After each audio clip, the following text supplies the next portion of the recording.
Em nome do Pai, do Filho e do Espírito Santo. Amém. Quarta-feira da 28ª semana do Tempo Comum. Amados irmãos e irmãs, sejam bem-vindos. Vamos meditar o Evangelho que está em Lucas, capítulo 11, versículos de 42 a 46. O Senhor esteja convosco, Ele está no meio de nós. Proclamação do Evangelho de Jesus Cristo segundo Lucas. Glória a vós, Senhor. Naquele tempo, disse o Senhor: Ai de vós, fariseus, porque pagais o dízimo da hortelã, da arruda e de todas as outras ervas, mas deixais de lado a justiça e o amor de Deus. Vós deveríeis praticar isso, sem deixar de lado aquilo. Ai de vós, fariseus, porque gostais do lugar de honra nas sinagogas e de serdes cumprimentados nas praças públicas. Ai de vós, porque sois como túmulos que não se veem, sobre os quais os homens andam sem saber. Um mestre da lei tomou a palavra e disse: Mestre, falando assim, insulta-nos também a nós. Jesus respondeu: Ai de vós também, mestres da lei, porque colocais sobre os homens cargas insuportáveis, e vós mesmos não tocais nessas cargas, nem com um só dedo. Palavra da salvação. Glória a vós, Senhor. Queridos irmãos e irmãs, hoje no Evangelho Jesus não deixa ninguém escapar. Nosso Senhor se confronta com os doutores da lei, com os fariseus, com os escribas, mostrando que eles eram muitas vezes zelosos de uma forma exagerada com rituais externos e não se preocupavam com o interior. Se vocês estão acompanhando bem essa semana, vocês estão vendo que a lógica de Jesus nessa semana é bater naquilo que nós manifestamos de forma externa, sem nos preocupar com a transformação interior, a purificação do coração. Na primeira parte, Jesus fala sobre o dízimo que os fariseus ofereciam, até das ervas mais simples, mas não praticavam a justiça, ou seja, eles não cumpriam em tudo a vontade de Deus. Esse gesto revelava uma espiritualidade superficial, preocupada mais com as aparências e formalidades do que com o coração da mensagem divina. O dízimo, meus irmãos e minhas irmãs, que é uma prática importante, necessária, o dízimo está na palavra de Deus, é algo que todos nós, cristãos, devemos devolver, é a parte que não nos cabe, é o dízimo. Ele é importante, mas para estes homens estavam sendo esvaziados no sentido do dízimo, porque não era acompanhado de uma vida coerente com os valores do reino. Talvez hoje, olhando para nós, muitas vezes as pessoas dão um dízimo para desencargo de consciência. Como eu não vou na igreja, eu vou dar meu dízimo. Ou seja, dá-se a ideia, talvez, de que estão pagando. Então, já para corrigir, nós não pagamos a Deus por nada. Nós devolvemos o que é dele. Então, não é pagamento. Eu não estou fazendo um favor para Deus. Eu estou devolvendo o que é dele. E isso precisa acompanhar, essa generosidade do dízimo, precisa acompanhar também da generosidade do coração, que também quer se doar.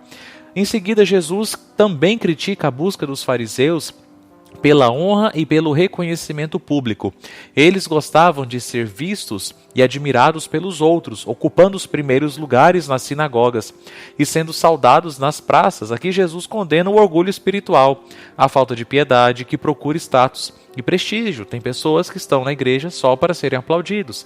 Tem pessoas que fazem cara de piedosa só para ser aplaudida, só para ser vista. E para de pensar no irmão que você está pensando em agora. É você mesmo que precisa se corrigir.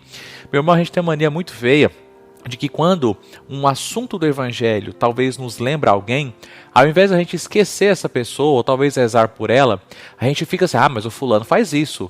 Opa, e aí o que eu estou fazendo? Pecando, porque eu esqueço de olhar para mim. Lembra, essa semana nosso Senhor está chamando a atenção para purificarmos o nosso interior. Por fim, Jesus dirige-se aos doutores da lei, acusando eles de sobrecarregar o povo com normas e preceitos que eles mesmos não eram capazes de seguir. Ou seja, meus irmãos, Deus nos deu os 10 mandamentos e esses nós precisamos cumprir. Ao longo do tempo, os fariseus, os doutores da lei, aumentavam os mandamentos para mais de 600 mandamentos. Você imagina, se você acha difícil seguir 10, talvez muitos de vocês não sabem nem de cor os 10 mandamentos. Que vergonha, né? Mas, se já achamos difíceis seguir 10, imagina mais de 600 mandamentos. E, meus irmãos, essa crítica de Jesus revela a distância que muitas vezes existe entre aqueles líderes religiosos e aqueles que são chamados a servir. A religião, no caso deles, ao invés de ser um fardo opressor, deve ser uma fonte de libertação e de vida. Ou seja, Jesus chama atenção o tempo todo para que nós não criemos mais leis e normas além daquilo que ele mesmo deixou. Então vejamos bem para nós hoje. Toda a nossa norma religiosa da nossa igreja, ela serve para proteger os sacramentos. Tudo isso serve para que nós possamos ir para o céu. O problema está quando o fariseu dizia, por exemplo, no dia de sábado que eles não podiam trabalhar, no nosso caso é o dia de domingo.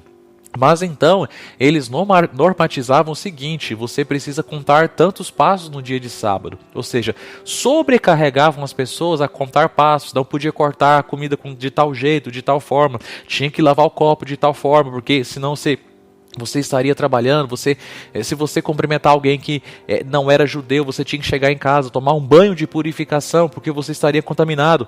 Entende a lógica dos judeus de acrescentar tamanho número de leis que nem eles mesmos conseguiam seguir. Assim, a mensagem desse evangelho nos convida a refletir sobre a nossa própria vivência cristã.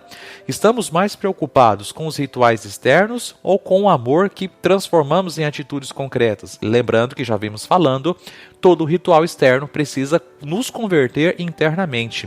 Nós estamos buscando a glória dos homens ou a verdadeira glória que vem do serviço humilde? A gente quer fazer só para aparecer ou queremos fazer porque queremos agradar a Deus?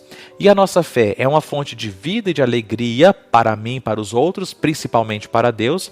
Ou se torna um fardo pesado, cheio de regras sem sentidos?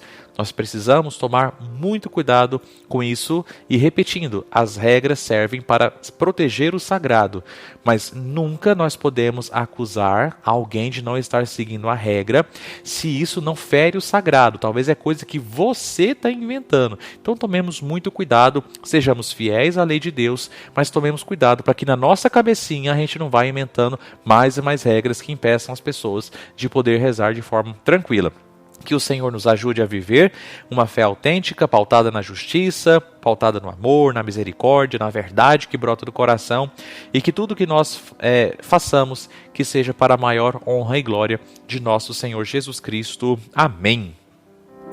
Queridos irmãos e irmãs, muito obrigado pela sua presença, muito obrigado. Ainda nós padres continuamos em São Luís, em formação. Peço que vocês rezem por todos nós. As nossas paróquias continuam com as programações normais.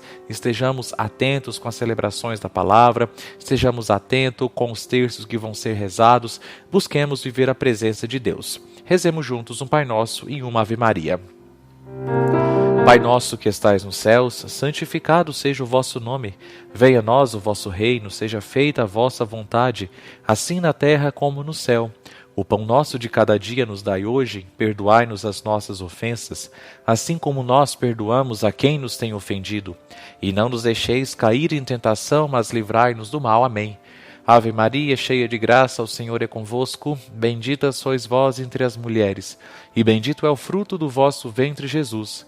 Santa Maria, Mãe de Deus, rogai por nós, pecadores, agora e na hora de nossa morte. Amém. E que Deus te abençoe, em nome do Pai, e do Filho, e do Espírito Santo. Amém.